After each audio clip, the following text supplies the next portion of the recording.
दिल बोलता है कि सिर्फ एक मैसेज कर लेना, एक मैसेज करने से क्या ही फर्क पड़ जाएगा, सिर्फ हाई लिख देगा ना तो उसका रिप्लाई आएगा, चीजें दोबारा से रीस्टार्ट हो जाएंगी। और यही वो पॉइंट होता है जहां पर 99% बंदे गलती करते हैं, नो कॉन्टैक्ट को ब्रेक कर देते हैं और बुरी तरीके से फेल हो जाते हैं। बट मैं आपको बता रहा हूं, सिर्फ एक ऐसा साइन होता है, एक ऐसा एक्सेप्शनल और पावरफुल साइन होता है जो अगर लड़की शो करती है तभी आपको नो कॉन्टैक्ट को ब्रेक करना है। भले ही आप कितना बैडली उसे मिस कर रहे हो, पूरी तरीके से खुद को कन्विंस कर चुके हो कि she is the only one, बस मुझे वही चाहिए, कितनी रातें जिसे कहते हैं आपने उसकी यादों में गुजार दी हैं, लेकिन फिर भी आपको नो कॉन्टैक्ट को ब्रेक नहीं करना है। साथ ही यह भी बताऊंगा कि कैसे आप अपनी पावर को रीगेन कर सकते हो, उससे रिवेंज कैसे लिया जाता है, जो इंसान आपको हर्ट करके चला गया दोबारा से उसे कैसे रीअट्रैक्ट कर सकते हो ताकि चीजें पूरी तरीके से फ्लिप हो सके। फ्लिप बुक भी आपको दूंगा और साथ में वीडियो कंप्लीट होने तक मैं आपको एक ऐसा वर्क दे दूंगा ना, जो इंसान बिल्कुल भी आपको अटेंशन नहीं दे रहा है, आपको हर्ट कर चुका है या फिर चीजें बहुत ज्यादा खराब करके गया है ना, उसे वापस से रीअट्रैक्ट करके आप वापस से चीजों को कैसे स्टेबल कर सकते हो, सब कुछ आपको समझ में आ जाएगा। तो फिर चलिए वीडियो की शुरुआत करते हैं। Point number 1, why the no contact rule is so effective. सबसे पहले तो ये चीज क्लियरली समझ लो कि नो कॉन्टैक्ट किसी भी तरीके की रिवेंज टेक्निक नहीं होती है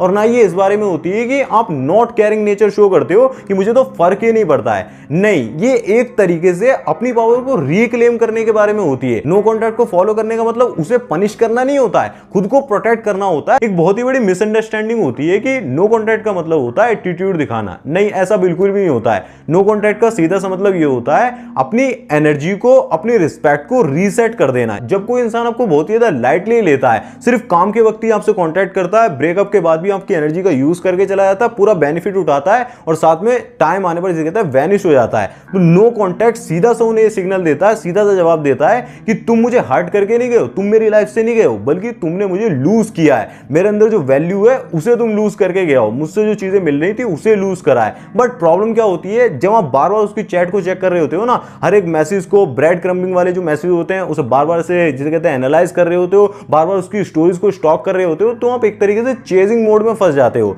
और इसी चेजिंग मोड को ब्रेक करने के लिए, जिसे कहते हैं हम नो कॉन्टैक्ट को फॉलो करते हैं, अपने आप को सेल्फ अपग्रेडेशन मोड में लेकर जाते हैं। उसके बारे में आगे वीडियो में समझेंगे। Part 2, when does breaking no contact become a mistake. जब हमारे ऊपर इमोशंस हावी होते हैं ना, हमारी पेशेंस जा रही होती है, तो 99% लोग ये गलती करते हैं, वो नो कॉन्टैक्ट रूल को ब्रेक कर देते हैं। मैं आपको जेन्युइन रीजन बताता हूं, जैसे कि आपका बर्थडे था, वो बर्थडे पर नहीं आई, आपकी उससे बात नहीं हुई, आप बहुत ही ज्यादा लोनलीनेस को फील कर रहे होते हो, रात के 2-2, 3-3 बजे तक आपके दिमाग में उसके थॉट्स चलते रहते हैं, जो आपकी पास्ट मेमोरीज है ना वो घूमती रहती हैं। बार बार ऐसा मन करता है सिर्फ हाय बोलते हैं ना, सिर्फ हाय लिखने का मन करता है कि उससे ही काम बन जाएगा। बहुत ही ज्यादा जैसे कहते हैं कोई सैड रील देख ली, एकदम से इमोशनल हो गए। बट अगर आप इन चीजों में फंसकर इमोशनल होकर रिएक्ट कर देते हो ना, तो आप डेस्पिरेशन मोड में चले जाते हो। और जब आपकी एक्स को ये सिग्नल जाता है कि ये बंदा डेस्पिरेट है, अभी मेरे पीछे लगा हुआ है, तो सीधा सा वो ये सोचती है कि I still have access, I still have control. उसे ऐसा लगता है कि अभी भी ये बंदा मेरी यादों में मरा जा रहा है, मेरे ही कंट्रोल में है। फिर वो आपको दोबारा से इग्नोर मोड में डाल देती है, इग्नोर करना शुरू कर देती है, और आप दोबारा से वो जो कहते हैं ना गिल्ट वाला, रिग्रेट वाला और बहुत ज्यादा पेन का जो फेज होता है ना, कि आप बार बार उसी की थिंकिंग में फंसे हुए, उसी लूप में अटक कर रह जाते हो। ये गलती आपको कभी भी नहीं करनी है। Part 3, there is only one real reason for breaking no contact. अब इस पॉइंट के बारे में बात करने से पहले मैं आपको एक इंपॉर्टेंट चीज बता देता हूं कि अभी जो मेरी वेबसाइट है ना, जहां पर 1-on-1 कॉल सेशन के लिए मैंने रजिस्टर करा हुआ है, वहां पर अभी ऑफर्स चल रहे हैं जो कि सिर्फ 2025 के लिए, 2026 से वहां पर प्राइस इंक्रीज हो जाएंगे। तो आप अगर कॉल सेशन में इंटरेस्टेड हो, आप पर्सनली चाहते हो कि मैं आपकी सिचुएशन को एनालाइज करूं और जिसे कहते हैं डिटेल में वर्क करके आपको कुछ ऐसा सॉल्यूशन दूं, ऐसा वर्क दूं जो 100% जिसे कहते हैं वर्क करता हो। मैंने पिछले भी क्लाइंट्स के प्रॉब्लम्स को बहुत ज्यादा सॉल्व करा हुआ है, तो काफी ज्यादा एक्सपीरियंस भी हो गया है। आप चाहते हो कॉल सेशन को बुक करना, तो अभी ऑफर चल रहा है, आप ऑफर का फायदा उठा सकते हो। उसी के लिए मैं आपको कॉल दे रहा हूं। कॉल को बुक करने के लिए लिंक मैंने आपको डिस्क्रिप्शन में दे दी है। अभी 50% ऑफ का ऑफर चल रहा है, अगर आप चाहते हो तो कॉल बुक कर सकते हो। अगर आप अवेल करना चाहते हो तो लिंक डिस्क्रिप्शन में दे रखी है, एक बार चेकआउट कर लेना। फिर चलिए दोबारा से वीडियो पर आते हैं। अभी वीडियो का मोस्ट इंपॉर्टेंट पार्ट है, इसे आप ध्यान से सुनिएगा। यही वो साइन होता है, यही वो सिग्नल होता है जहां पर आप नो कॉन्टैक्ट को ब्रेक कर सकते हो। देखो, नो कॉन्टैक्ट को आपको सिर्फ एक कंडीशन में ब्रेक करना चाहिए, जब वो वापस तो आए बट इमोशनली पूरी तरीके से अकाउंट अकाउंटेबल होकर आए कि दोबारा से वो गलती नहीं होगी, बहुत ज्यादा स्पेसिफिक होकर आए और रिलेशनशिप को रीबिल्ड करने की उसके अंदर एक क्लियर इंटेंशन दिखनी चाहिए। मैं आपको 3 मैंडेटरी पिलर्स के बारे में बताता हूं, अगर आप नो कॉन्टैक्ट को ब्रेक करने जा रहे हो तो आपको जरूर से ध्यान में रखने हैं। सबसे पहला पिलर होता है अकाउंटेबिलिटी। सबसे पहले तो वो अपनी गलती को एक्सेप्ट कर रही होनी चाहिए, भले ही ब्रेकअप दोनों ही गलती की वजह से हुआ था, बट अकाउंटेबिलिटी उसकी तरफ से आनी ही चाहिए। फेक अकाउंटेबिलिटी मैं आपको बताता हूं किस तरीके की होती है। I am sorry if I hurt you, I am sorry you feel that way, past is past, let's forget it. ये पूरी तरीके से फेक अकाउंटेबिलिटी होती है, मतलब इमोशनल मैनिपुलेशन का ये एक पॉलिश्ड वर्जन होता है। इस पे आपको कोई भरोसा नहीं करना है, नो कॉन्टैक्ट को ब्रेक नहीं करना है। रियल जो अकाउंटेबिलिटी होती है वो क्या होती है, मैं ही गलत था, मुझे अपनी गलती फील हो गई है, मुझे ऐसा नहीं करना चाहिए, मैं माफी मांगता हूं, मैंने तुम्हें हर्ट करा, साथ ही मैं अपने एक्शंस की पूरी तरीके से अकाउंटेबिलिटी लेता हूं। अगर ये सारी लाइनें मिसिंग है, वो ऐसा कुछ नहीं बोल रही है, तो जीरो कॉन्टैक्ट, कभी आपको नो कॉन्टैक्ट को ब्रेक नहीं करना है। पिलर 2 होता है specificity, details that show growth. अगर लड़की के अंदर खास फीलिंग्स नहीं होंगी, वो आपको एक ऑप्शन की तरह लेकर चल रही होगी, वापस से आपकी लाइफ को बर्बाद करने आ रही है बस, तो वो सिंपल सी एक लाइन बोलेगी, आई मिस यू। ये एक तरीके से ड्रंक टेक्स्ट होता है, इस पर आप कभी भरोसा मत करना। जो जेन्युइन फीलिंग्स होंगी ना, जो जेन्युइन सॉरी होगा, वो रिफ्लेक्शन की तरह रिप्रेजेंट करेगा। एक तरीके से मैं आपको कुछ एग्जांपल दे देता हूं, जैसे कि लड़की अगर आगे बोलती है ना कि लास्ट टाइम जैसे मैंने बिहेव करा था ना, मेरे से बहुत ही बड़ी गलती हो गई, मुझे बाद में रियलाइज हुआ कि मैंने गलत कर दिया, मैं जो वर्ड्स बोल गई थी उसकी वजह से पूरी रात सो नहीं पाई, मुझे ऐसा फील हुआ कि तुम्हें कितना ज्यादा हर्ट हुआ होगा, मुझे ऐसे नहीं बोलना चाहिए था, मैं आगे से ऐसा दोबारा नहीं करूंगी। वो रिस्पॉन्सिबिलिटी भी लेगी, वो सारी चीजें वो स्पेसिफिकली वो एक्सप्लेन कर रही है ना कि इस तरीके से रिफ्लेक्शन हुआ, तो समझ लो कि रिफ्लेक्शन का मतलब ये है कि ग्रोथ हो रही है। रिफ्लेक्शन ग्रोथ का सिग्नल होता है, और जो बंदा ग्रो कर रहा है ना, वो उम्मीद है कि वो दोबारा से वो गलती नहीं करेगा। देखो गलतियां सब करते हैं रिलेशन के अंदर, बट अगर उस गलती को सुधार कर बंदा, जिसे कहते हैं आगे बढ़ना चाह रहा है ना, तो उसे मौका देना चाहिए। बट जो बंदा सिर्फ आई मिस यू बोलकर और चाह रहा है कि दोबारा से लाइफ में एंट्री कर जा रहा हूं, तो वो पक्का गारंटीड है कि वो दोबारा से गलती करेगा ही। ऐसे बंदे को कभी, जिसे कहते हैं, वापस एंट्री नहीं देनी है। पिलर 3 होता है रीबिल्ड का क्लियर इंटेंशन। अब रीस्टार्ट करते वक्त क्लियर इंटेंशन का होना बहुत ही ज्यादा जरूरी है।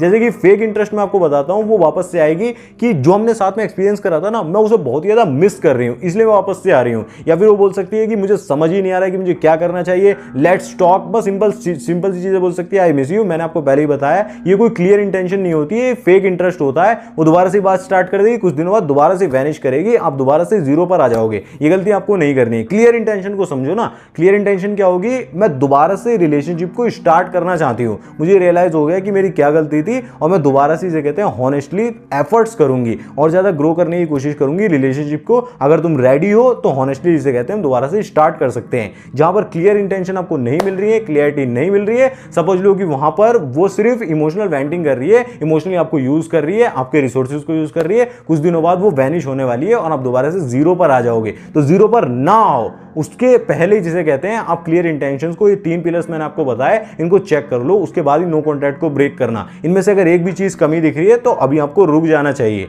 बट सुनने में जितना ज्यादा इजी लगता है ना, डायरेक्ट लाइफ में उतना ज्यादा इजी होता नहीं है। ऐसा नहीं कि डायरेक्टली वो सारी चीजें बोल देगी, किसी तरीके से आपको साइकोलॉजी का यूज करके ये सारी चीजें इंप्लीमेंट करवानी होती हैं। किस तरीके से करवाते हैं, क्या क्या रूल्स को फॉलो करते हैं, मैंने कई बार क्लाइंट्स के साथ ये चीज डील करी हुई है। मैं आपको सजेस्ट कर सकता हूँ, क्लियरिटी भी दे सकता हूँ कि क्या सिचुएशन में आपको क्या करना चाहिए। उसी के लिए मैंने आपको बताया ना, कॉल सेशन को आप बुक कर सकते हो। 1-on-1 कॉल सेशन पर हम बहुत ही ज्यादा क्लियरिटी के साथ सब कुछ खोलकर एनालाइज करके पूरा साइकोलॉजी में जाकर जिसे कहते हैं समझते हैं। अगर आप चाहते हो तो लिंक डिस्क्रिप्शन में दे सकती है, एक बार चेकआउट कर लेना। 3 step filter, scan every message. और वो दोबारा से आउटरीच कर रही है, दोबारा से आपसे मैसेज करके मिलने की कोशिश कर रही है, रीबिल्ड करने की, तो सिंपल से 3 स्टेप्स को फॉलो करो। 3 सवाल खुद से आपको पूछने हैं। पहला सवाल, क्या वो जिम्मेदारी ले रही है, क्या वो रिस्पॉन्सिबिलिटी ले रही है। दूसरा सवाल, उसके मैसेज में जिसे कहते हैं क्लियर रिफ्लेक्शन दिख रहा है, क्या वो अपनी गलती को मान रही है, एक्सेप्ट कर रही है। तीसरा सवाल, क्या वो रिलेशनशिप को रीबिल्ड करने की क्लियर इंटेंशन दिखा रही है। अगर नहीं, इनमें से तीनों जवाब में से किसी का भी जवाब अगर नो है ना, यस नहीं है, तो सीधा सा आपका रिस्पॉन्स क्या होगा, उसे इग्नोर करो, बिल्कुल भी मैसेज नहीं करना है, मूव फॉरवर्ड, आपको आगे बढ़ जाना है। क्योंकि अगर आप मैसेज कर देते हो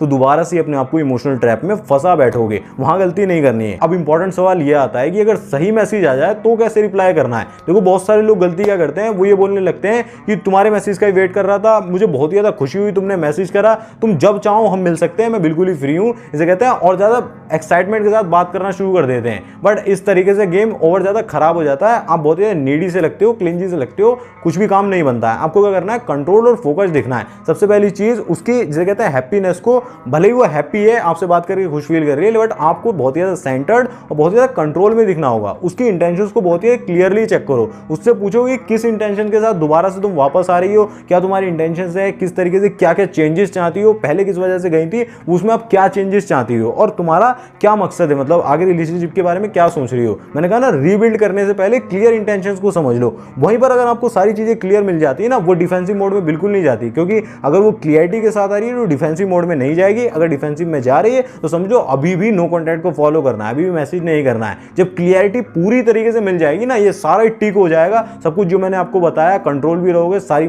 चीजों को पहले क्लियर कर लोगे। डायरेक्ट कभी भी हाँ मत बोलो कि हाँ मैं दोबारा से रेडी हूं सब कुछ करने के लिए, नहीं, पहले सारी चीजों को चेक करो, एक एक करके टिक लगाओ कि अकाउंटेबिलिटी ले रही है, रिफ्लेक्शन दिख रहा है, वो सारी चीजें, तब जाके नो कॉन्टैक्ट को ब्रेक करना है। बट सबसे ज्यादा हिला देने वाली चीज पता है क्या होती है, कभी भी आपकी एक्स की तरफ से जिसे कहते हैं क्लियरिटी वाले मैसेज आने नहीं वाले हैं। कभी वो सीधा नहीं बोलेगी कि मुझे अपनी गलती का एहसास हो गया है, ऐसा कभी भी नहीं होता है। इसकी जगह वो ये बोलती है कि क्या तुम्हारे पास वो हुडी अभी भी है, जो मैंने फ्लावर तुम्हें दिया था, रोज गिफ्ट करा था, तुम्हारे पास अभी भी है। वो स्टोरी को चेक करेगी, रैंडमली कोई हाय वाय मैसेज भेज देगी, आई मिस यू वगैरह, नॉर्मल सी चीज कर देगी, बट डायरेक्टली कभी भी नहीं बोलेगी। ये क्या होता है, ये फालतू की बसड़ क्या होती है, ये नॉर्मल सा ही चेक होता है कि वो चेक कर रही है कि आप अभी भी अवेलेबल हो, या फिर जिसे कहते हैं आप अपने काम में बिजी हो चुके हो, आप जा चुके हो उसकी लाइफ से, उसने आपको लूज कर दिया। अगर आप जिसे कहते हैं रिएक्ट कर देते हो तो समझ लो उसकी ईगो बूस्ट होगी, अगर आप इग्नोर कर देते हो तो उसे क्लियरिटी मिल जाएगी, ये बंदा लूज हो चुका है, अभी इसे दोबारा जिसे कहते हैं गेट बंद कर लिया, मैं इसकी लाइफ में नहीं जा सकती। उसको ये मैसेज क्लियर जाना चाहिए कि आप अगर चले गए हो, गेट आपके लिए बंद हो गया, दोबारा कब आओगे वो मैं डिसाइड करूंगा, कोई और डिसाइड नहीं कर सकता। Most important and valuable part, upgrade mode. ये बात आप कान खोलकर अपने दिमाग में घुसा लो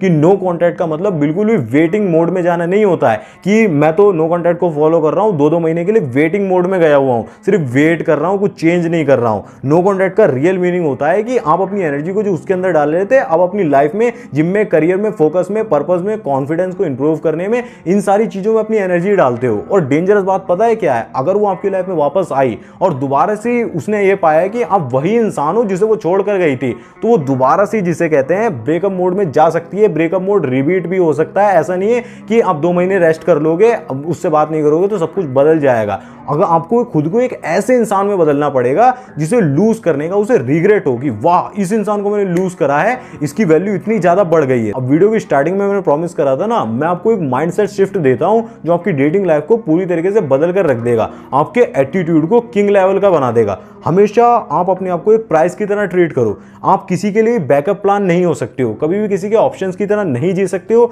आप कभी भी किसी के वेटिंग लिस्ट के मेंबर नहीं हो सकते हो, आप कभी भी किसी के लिए इमोशनल फिल्टर नहीं हो सकते हो, आप कभी भी किसी के लिए जिसे कहते हैं बैंडेज की तरह वर्क नहीं कर सकते हो कि जब जरूरत पड़ी यूज कर लिया और फिर उसके बाद फेंक दिया। ऐसे आप काम नहीं कर सकते हो। आप अपनी लाइफ का मेन कैरेक्टर हो, और कोई इंसान, अगर किसी इंसान के पास क्लियरिटी नहीं है तो आपका काम बिल्कुल भी उसे क्लियरिटी देना नहीं होता है। आपका काम क्या होता है, वॉक अवे विद डिग्निटी। और जब आप साइलेंटली किसी की लाइफ से चले जाते हो तो वही अपनी लाइफ को जीने का एकमात्र तरीका बचता है। अगर आप उसी रिश्ते में फंसे रहते हो जहां पर साइलेंस की वजह से जगह अट्रैक्शन मर गया, तो वर्ड्स कभी भी उसे रिवाइव नहीं कर सकते हैं। ये हार्श रियलिटी है। कुछ भी बोलने से, समझा लेने से कभी भी आप उसे इमोशनली कनेक्टेड फील नहीं करा सकते। लड़की अगर इमोशनली डिस्टेंट हो गई, फिर आप नो कॉन्टैक्ट का रूल का यूज करके खुद पर काम करना शुरू कर दो, खुद में चेंजेस दिखाओगे तो हो सकता है, मे बी चांसेस हैं कि वो चेंजेस देखने के बाद आ जाए। बट अगर आप खाली बैठे रहोगे, सोफे पर लेटकर टीवी देखते रहोगे, नेटफ्लिक्स देखते रहोगे, तो घंटा कोई फर्क नहीं पड़ने वाला है। और एक चीज और समझ लो कि जब आप ज्यादा केयर शेयर करना शुरू कर देते हो, ऐसा दिखाने लगते हो कि वो तो एक छोटा सा बच्चा और मैं उसे ट्रीट कर रहा हूं कि बेबी बेबी ऐसे मत करो ना, ये खा लोगी तो ये हो जाएगा, बीमार पड़ जाओगी, ये वो लौड़ा लहसन पता नहीं क्या क्या आप उसमें करते रहते हो। वो गलती आप करते हो, उसकी वजह से अट्रैक्शन बहुत जल्दी मर जाता है, इंस्टेंटली ड्रॉप होता है, वो पुल अवे करती है।